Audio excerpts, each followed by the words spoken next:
This is the brief on magnetic fields and their, well, surprisingly tricky mathematical coordinates.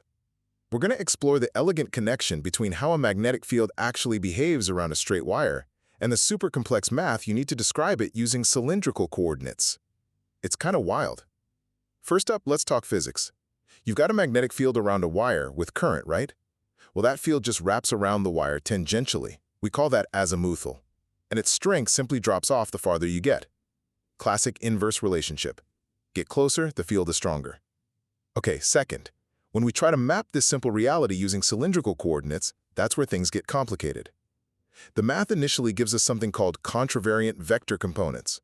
For a current, I, running along the z-axis, only the phi component is non-zero, and the source gives its expression as mu naught times I all over 2 pi rho squared.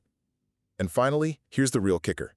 The basis vectors in cylindrical coordinates aren't standard unit vectors. So the contravariant components the math spits out don't actually match the covariant components, which are the real physical measurements we care about. To get the right answer, you have to break out some serious non-Euclidean math, specifically the metric tensor, to correct for the geometry of the coordinate system itself. So ultimately, capturing even a simple physical reality in these coordinates demands sophisticated tensor math that accounts for the very geometry of the space you're working in.